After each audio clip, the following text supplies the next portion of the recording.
Robin Urdang, music supervisor for Love and Death. One of my favorite things about this show is the great music, the amazing needle drops. And there are so many classic songs from the late 70s and early 80s. Like you've got Bee Gees, Janis Joplin, Dolly Parton, Carole King. How much fun was it to get to pull from this era? Oh my God, it's one of my favorite eras. Hi, first of all, thank you for having me. Thank you for Um, doing this. a lot of the songs were scripted originally because David E. Kelly and Leslie Linker Glatter had in mind some songs that they wanted to use. And when I read the script and saw that somewhere in there, I was like, oh my God, this is like my favorite music. I have to do the show. And then from pulling from there, like finding the Janis Joplin, which was years ago, you couldn't even use Janis Joplin. It would be way too expensive and she wouldn't clear, or it was just really difficult. But when I sent Janis Joplin and we put it in that last scene of, it was episode 2, Mhm. it was just riveting for me. And I was like, oh my God, that I want it to go on longer, but it doesn't because it cuts to credits. So, but the era is one of my favorites, and all that music, it was a blast to do. Yeah, the song for that scene was perfect because she comes in and she starts grinding meat. And you She's like, it's feel like like the simmering tension, there, and yeah, it's yeah, a piece of my heart. So, yeah. yeah. So when you joined the show, like where do you begin? Like you said, they had some ideas for songs for certain scenes. So I guess what were your discussions like after you came on board? Well, I read the script, um, had a conversation with Leslie Linker Glatter on Zoom, and told her how much I loved the script, and I knew of, I think Lizzie Olsen is an amazing actor, and was going through the music with her and what we definitely wanted to keep and what we didn't care so much to keep, or what I said we're not going to be able to keep because it's a Beatles song is going to cost us $100,000 or $200,000 aside. Um, so we went through a few of them, and the Bee Gees was one that was scripted because there was the whole dance number, and I was like, it's going to be expensive, but let's put our money there. So we just talked in general about who Candy was, and that this is the music she would be listening to. This is her life, and this is her external person. This is who she is, and on the outside. So I saw something where somebody said, well, I've heard like, well, you use all popular music. It's like nothing is unknown. And I'm just like, it wouldn't make sense if it wasn't unknown. It feels like it's got to be the known music of the time, and that you're going to get a relief from as the viewer, so that there's so much darkness and tension that when you hear the music, for me, you can just breathe and go, okay, this is fun, and engage you in a way that the interior, introspective, and whatever word I'm looking for, Candy does the opposite. So Right. Yeah, and the music really helps you set the scene of this community in the first half of the show because it's like the exterior, everything looks great, and it's like these like happy disco type songs, yeah, and one of the recurring elements on the show is she's listening to songs in the car while she's driving, like whether to the motel, to meet with Alan, or just even after the murder, you hear like quickly My Sharona on the radio, and sometimes she's singing along to it. I think it's the fifth episode when she's driving to Dawn Crowder's house, her lawyer, and she's singing along to Take a Chance on Me. So she what were is those two? so good on that. Yeah. Is that the one she sings a lot? She's no, is it? Wait, there's one that turn the beat. Is it? Oh my God, I'm totally Oh, Turn spacing. and Beat. Yeah. She sings that That's in one of them. so Yeah, she well. sings in You Make Me Feel Like Dancing too. Well, she's dancing to that one too. That's in the premiere when she's cooking. Yes, but the one that she sings really fast, it's Turn the Beat Around. Yeah. It's Turn to Beat Around. That I I'm think just that's like in watching her. the third episode, right? Yes, it was funny because I cleared and found, and we picked all the music ahead of time, obviously, that was going to go into the show. Um, when I saw Lizzie at the premiere, she said, I was singing, and before I'd start, I'd go, does Robin know this? Does she know I'm singing? Is it okay? Because it's a different, like they were locking into that song, and it's a different use if you're singing to something or if it's a background use. I mean, that's all music supervisor 101. But so I thought it was really funny that she was conscious of that as an actor. Just, am I allowed to sing this? But she was awesome. She had the lyrics, she had the songs, she learned them. She's got a great voice, and it's her persona. It's her. It's Candy. I mean, that music is Candy. So what was your intention with that one? Like, did you want her to be singing along to it, or Oh just? yeah. Mhm. And if you notice that from episode 101, 101, 102, 103, up until the murder, after the murder, the music starts to die down Yeah, as we turn and as fewer we songs. so the music is really Candy's personality up until the murder. And then it's sort of that's why when she gets in the car and she turns it on and she turns it off. So we had to work with that and work with that with score and songs. It was a very fine line between using the right songs and using the right score so that it all sort of worked together. I have talked to Jeff Russo, the composer, and he said he approached it like two halves. Like the first half, like with the affair and everything, he wanted the music to be more subjective, like from her point of view. And then once after the murder, and it's the trial and you're in court, he wanted it to feel more objective, the music. So what was your approach to those two halves? Well, the music, finding the score was actually really difficult because there was a fine line between making it, especially when we were temping, it was between having like haunting music, and it was like, no, it's not haunting, and having music that I'm talking about score, that you wanted, it needed to have enough tension in it, but you wanted to make sure that the viewers really were rooting in a way for Candy and Alan and Candy, and not liking them. So the music had to be in a way that there was something that connected them and connected us with them, so that we're not hating them every time we see them on camera. It's a really strong word. So that we're feeling connected with them. And it was difficult to find that sort of happy medium. I think Jeff did an amazing job on what he did, and it was really, really difficult. Musically, for songs, it was the same thing. What we were trying to show Candy's two different sides of herself, her internal torture and her internal turmoil, and her external, I have to be perfect, everybody loves me, I'm part of the church, I'm a churchgoer, I'm a choir singer, and I can't do any wrong. So struggling between both of those, the music had to really play an important role in doing so. Yeah. Did I answer your question? Oh yeah, definitely. Yeah, because I like watching it too. Is like the second half of the show is just it's a pivot, but it was necessary, obviously, and it does take on a more serious tone, and there's fewer needle drops. And that, but like also some of the song choices too, with like it's fitting with what's happening to her. Like one of them is This Girl's a Woman Now too, and it's like things are, getting serious. And I think in a future episode, you have like Slipping into Darkness. Right, the music is Routine. changing with what's going on in her Yeah. life. Hmm. And the other part of the music was all of the pre-records for all the choir music. Hmm. So using the choir music as score in some of the places, like when she's in the shower and we hear like this, what was it? I think it was the first episode when she's in the shower. God, At the they end. all mixed up. Oh God, was it Oh God, our help our ages pass? I think that's what it was.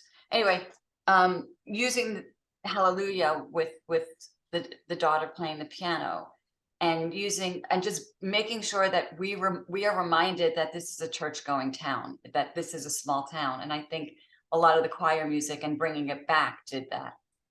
Mhm. It reminds us of where we are. Yeah, for sure. The show also has a lot of montages set to music. So were some of those like, scenes that David and Leslie already had ideas for? Some of them were not. So it's sort of mixed. And I could probably go like the Bee Gees was scripted. what else was, I can't even remember everything. There's oh, when they're planning the affair in the first episode, it's Boogie Oogie. I don't remember. Because I know More Than a Woman, yeah, the Bee Gees was scripted. Rockin' Zombie wasn't. Like a Lover wasn't. Boogie Oogie, you're asking me to remember each scene. That was just the quick montage when they're Yes, that planning. may have been scripted. It was a big one, but and Just a Dream. Wait, it's Just a Dream where you come. Which is the one where we come in on the theater? Just a Dream. I think it's the opening of the second episode. The one that I Or- know. I think it was 3 that I'm thinking about. Yeah. I don't know. They're all different. 3. Well, 3 has more. 3 has Dolly Parton. Yeah. Let's ignore this part of the conversation. Well, when you do have a montage and like they don't have a song in mind, how do you go about picking the right song for a montage when it's like you're conveying a lapse of time? Well, we normally, I mean, I'll watch the picture and see what's working and send options, and Leslie will say, love this. And I dealt with Leslie more on the source music, and then she would bring it to David, Leslie Linka-Glatter, director. And when it came to like the opening sequence, which we could talk about after, but I would just, like I do any project, you go through music, you listen, you watch a scene, what's going to work, what's not going to work, you give some choices, and ultimately it's going to be the director that decides. Mm-hmm. Cool as that.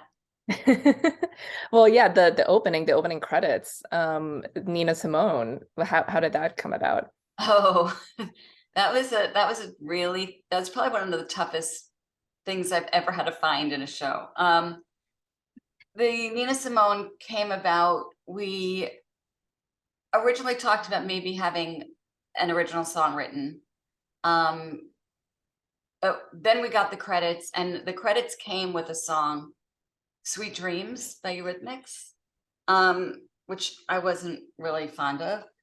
And I went out to clear it, and I was like, this is so expensive. Can I send you other options? And it wasn't, I don't think it was even the right year. I don't remember. I was just like, So I sent Leslie and David and Pear, probably like 15 options of all different, like if you want to go moody, if you want to go this way, if you want to go upbeat, like what are we trying to portray? And then we had a conversation, all of us on Zoom, about what we're trying to get out of the opening titles and how we're trying to engage the audience.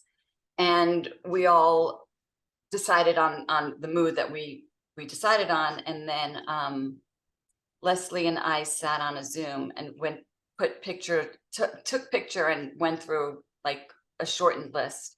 And when it came to that song, she just was like, I think I really like that. That did something to me. And I was like, yes, And then we went back and forth, and we sent it to David and to Pear, and everybody really liked it. And with the help of Claire Newman, who is my post-super producer, and she was like wrangling everybody together and giving us the footage, and which was changing, and had it all laid in properly. And it just worked. And lyrically, it was just there. It was. Yeah, the song is Don't Let Me Be Misunderstood. And yeah, it's so fitting. It was so fitting because it's giving both sides of her, like, yeah, I messed up, but I'm not that way. And it's like, well, are you or are you not? And Leslie, David, and then we sent it to HBO, who approved it. It was a struggle, but I think it really is a good choice. Mm-hmm. It's very haunting. It's haunting, and lyrically it's spot on. And as a music supervisor, I tend to not find music that's spot on. We're walking on the beach and find a song. Oh, we're walking on the beach. I'm like, oh, please. I don't need to be told what I'm doing. It's like there's a very fine line between being lyrically on or not. And in this particular case, it was, I just thought the lyrics really worked, and the tension and the mood I just was happy, Leslie, that we found something. Wasn't easy. Yeah. But well, I just Googled Sweet Dreams came out in 1983, so it would have been anachronistic. So I was like, it's not even the right year. Yeah. You know, and we knew that Don't Be Misunderstood was pop, you know, the Animals did, there were so many versions of it, but there was something about Nina Simone's version that it engaged me so much, and all of our producers. I just, what am I missing something here? What am I not saying? Lethal. like I said, I get nervous Yeah. talking. Well, was there any song that was difficult for you to clear, whether it was just getting approval from like HBO or just money wise? If there was something that was difficult to clear, we didn't use it. I mean, if it's too much money, I was like, let's find something else. It's not worth it, you know. But no, I think the Bee Gees is tough, and we got that cleared pretty early, because as I said, that one was scripted, but the rest of them it was just typical clearance. Mm-hmm. I've done way harder projects on clearance before.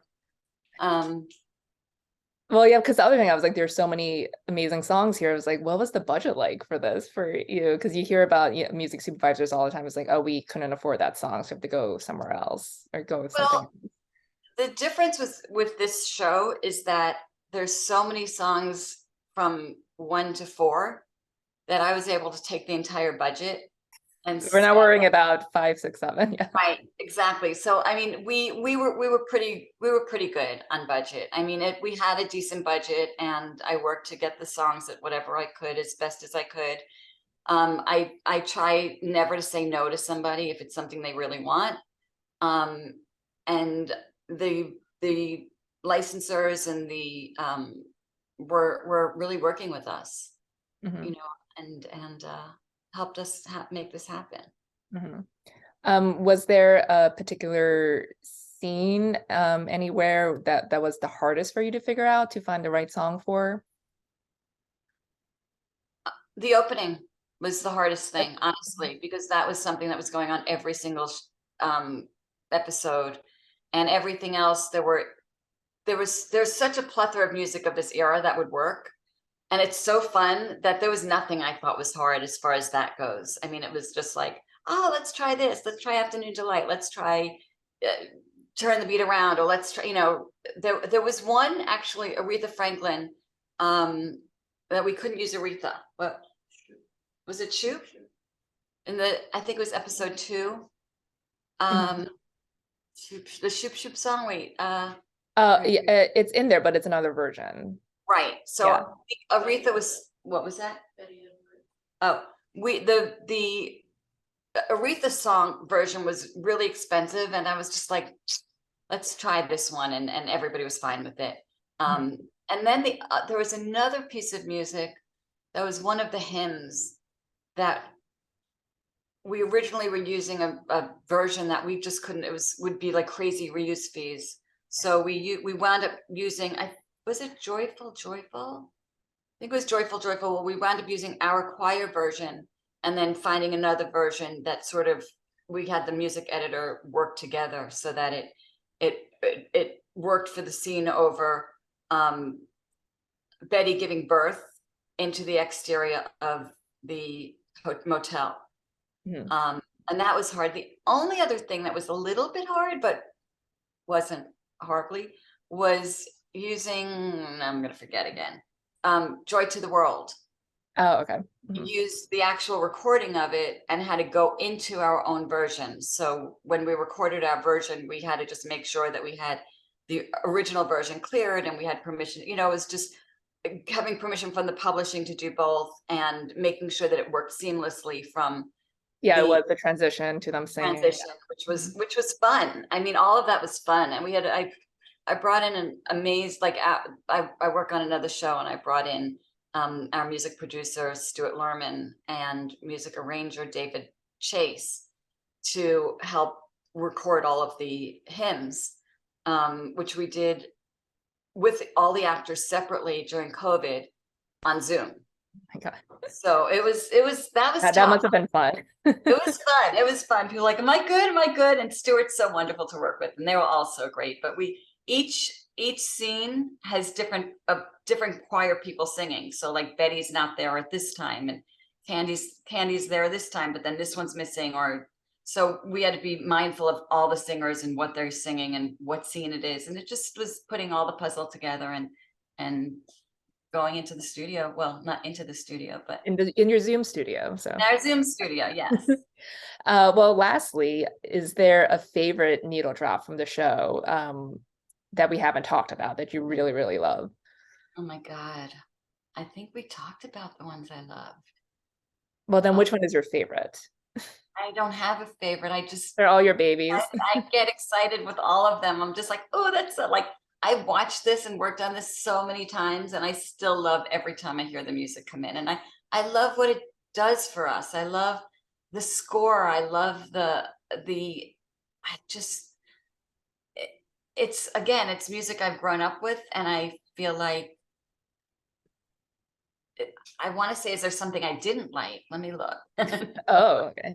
That might be more interesting. Oh my God. I like Spanish Flea was a little tough. No, that was the one where Pat plays a song on the trumpet, and we were terrified because it's such a fast song. And I was like, he had trumpet lessons and he did the whole thing, and he did a great job. So I love the Piece of My Heart. I love how that's used. So great. Yeah. I that one to me really, like, the end, it just takes that end of that scene and it just makes me stop and just like watch. And that's where you really see her internal. It's the grinding meat. Yeah. It just encapsulates so much of, yeah, her inner turmoil and just. Yeah, that was one I was really happy with when it went into the show, because I could have put anything, we could have put anything there. And when I saw Janis Joplin, I was like, this has got to be the one, and sent it in. And I was like, I don't even know if it's going to clear, but I sent it anyway, and they used it. And I was like, oh God, it clears. And it did. So that was, but it's just feeling her internal self and feeling that there's a part of her that we didn't see yet, but there's underlying, what's the word I'm looking for? It's like there's this tension there. It's like, and she's kind of relieving it with the meat grinding, and yeah, and she's like, trying not to get too invested in an affair. It's like all these different things coming together. Yeah. I love that use. I mean, everything else is what David picked, what Leslie picked, what we all picked, what that all works. But this, for some reason, gave me a very it really moved me in a way that I don't know. Ignore me. It's your favorite. That's all you need to say. So. I don't know if it's my favorite, but it did something to me that the happy-go-lucky songs didn't. Well, no, I shouldn't say that. It just did something different than the happy-go-lucky songs, than the feel-good songs. I love watching Lizzie sing Turn the Beat Around in the car. Like, I'm like, I couldn't even do that, but I can't sing. So that's awesome. Well, Robin, it was great speaking with you. Thank you so much for your time, and congratulations on another great show. Thank you.